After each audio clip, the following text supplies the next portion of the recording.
Lo que tengo aquí ahora mismo es uno de los objetos más importantes para el desarrollo actual de la ciencia. Es una tabla periódica de los elementos. Todo lo que existe en este universo, desde aquellas estrellas vastas hasta nosotros mismos, está formado enteramente por cosas que se ven aquí. Por nada más. Pero si le echamos una mirada más de cerca, podemos darnos cuenta que llega hasta el 118 o hasta el 131. ¿Por qué? ¿Acaso no existe un límite para la tabla periódica? Y eso me lleva a preguntarme, ¿la tabla periódica tiene algún límite? ¿Algo en donde ya no se puede avanzar más? Pues vamos a responder a esa pregunta. La respuesta es sí, sí lo tiene. Pero para eso debemos consultar un poco con una teoría física y matemática. Reevaluemos lo que sabemos. La tabla periódica tiene muchos elementos. Podemos ver el sodio, el hierro, hidrógeno, helio, antimonio, tántalo, nionio, organesón, que fue el último descubierto. Y si es organesón, el 118, no la podemos extender hasta el infinito. Y eso se explica con muchas razones. Pensemos en un átomo tal y como nosotros lo concebimos, lo que se nos enseña normalmente. Obviamente este modelo no está a escala, porque cuando lo analizamos más detalladamente, un protón es mucho más pesado que un electrón. Tiene 1,67 por 10 a la menos 27 kilogramos, que para nuestro diario vivir eso es más liviano que esto. Pero, considerando que es la base fundamental del mundo, es algo bastante grande en comparación de su compañero, el electrón, el cual es 9,1 por 10 a la menos 31 kilogramos. Hagamos un poco de matemáticas, ¿por qué no? Tendríamos entonces que 10 a la menos 31 por 10 a la 4 es 10 a la menos 27, el mismo valor del protón. Y eso es 10.000. Pero 9,1 no es lo mismo que 1,67. Vamos a igualarlo. 9,1 por x es igual a 1,67, lo que nos da que x es igual a 0,18.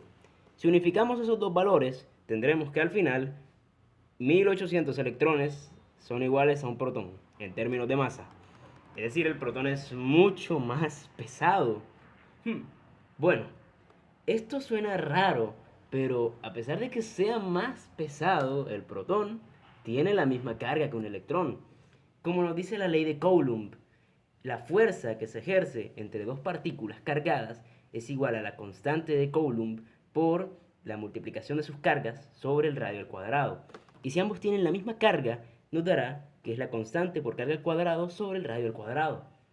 Vaya, entonces puedo conectarlo con una tercera ley, que es la ley de Newton, la fundamental. La fuerza es igual a la masa por la aceleración. Si la fuerza que se ejerce entre ambos cuerpos, es decir, esas dos partículas, es la misma, entonces, si la masa del electrón es más pequeña, su aceleración es más grande, su velocidad es mucho mayor. Por ende, tiene que estar moviéndose constantemente alrededor del núcleo del átomo para no acabar con ese ciclo de la vida, con eso que nos mantiene unidos a todos y que forma todo. Vaya, eso es algo impresionante, pero hay que ahondar un poco más con ciertas cuestiones matemáticas.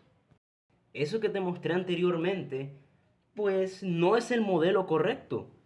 Entonces, ¿cuál es el modelo correcto? ¿Y qué modelos hemos tenido a lo largo de la historia? Pues aquí te presento una pequeña galería de modelos atómicos.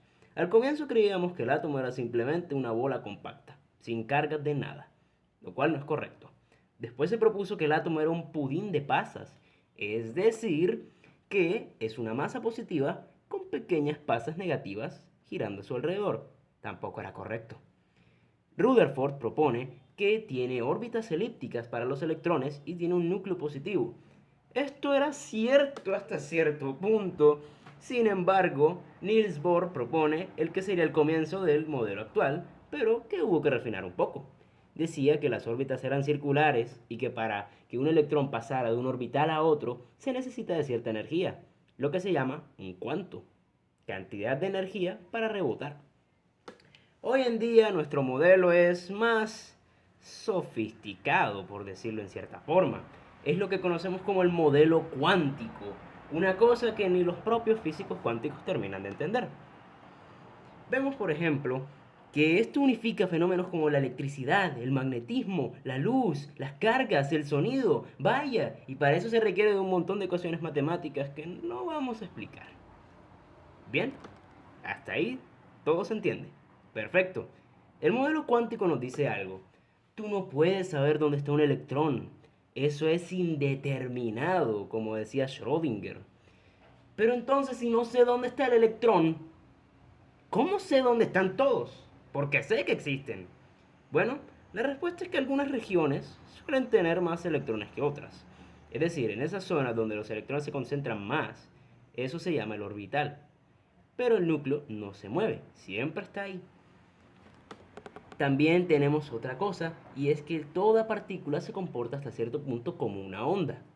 Y eso es lo que da vida a los átomos modernos. O por lo menos nuestra concepción moderna, porque el átomo nunca ha cambiado. Bien, ahora, volviendo un poco a la tabla periódica, ¿cuál es su límite? Ok, vamos a volver un poco, pero para eso tengo que hablarte de la relatividad de Einstein. Él decía que para sumar velocidades, estas no pueden exceder la velocidad de la luz.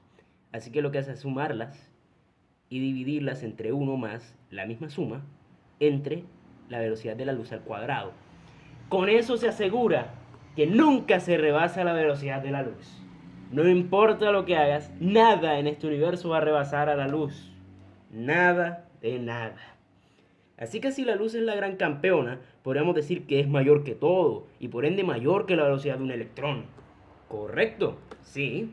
Y tenemos una ecuación que nos permite calcular la velocidad de un electrón.